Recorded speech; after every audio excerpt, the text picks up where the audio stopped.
भोले की कृपा के लिए क्या देवी देवता तो क्या राक्षस, वह अपनी शरण में आए सभी श्रद्धालुओं पर न केवल कृपा करते हैं बल्कि उन्हें मनोवांछित फल भी प्रदान करते हैं। ऐसी ही एक कथा जुड़ी है मृत्यु के देवता यमराज से। जब उन्होंने भोलेनाथ को यूं ही बिना किसी वाहन के भ्रमण करते देखा तो उनके मन में एक इच्छा जागृत हुई। बस फिर क्या था, यमराज ने भगवान शंकर के समक्ष अपनी इच्छा प्रकट की और फिर क्या हुआ, आइए इस कथा के जरिए विस्तारपूर्वक जानते हैं। पौराणिक कथाओं के अनुसार भगवान शिव बिना किसी वाहन के ही संपूर्ण संसार में विचरण करते थे। एक दिन जब वह जगत में विहार कर रहे थे तो यम ने उन्हें देखा। उनके मन में यह बात आई कि वह भोलेनाथ के वाहन बन जाए, लेकिन यह इतना सहज नहीं था, तो उन्होंने शिव को प्रसन्न करने के लिए कठिन तप किया। यम के तप से शिव शंभु प्रसन्न हुए और उन्होंने यम को बैल रूप में अपना वाहन बनाना स्वीकार किया।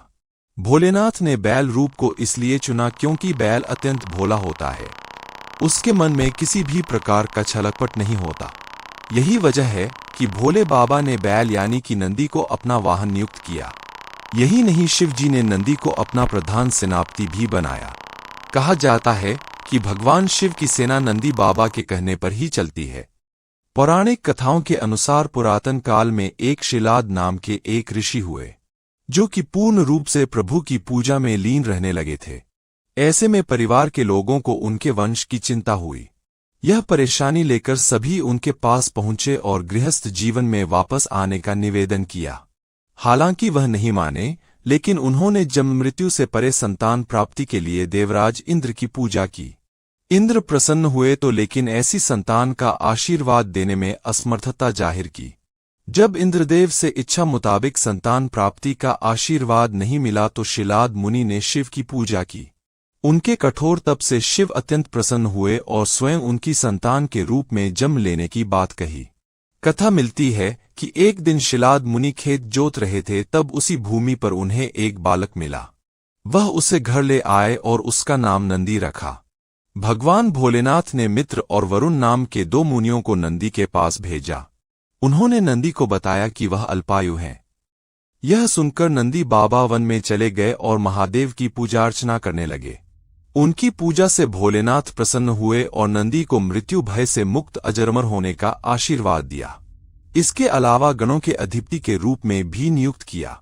कथा मिलती है कि जब असुरों और देवताओं के बीच समुद्र मंथन चल रहा था और उसमें से विष निकला था, तो उसे शिव ने धारण किया था।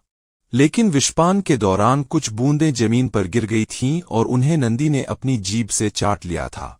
नंदी के इस भाव पर भोले अत्यंत प्रसन्न हुए।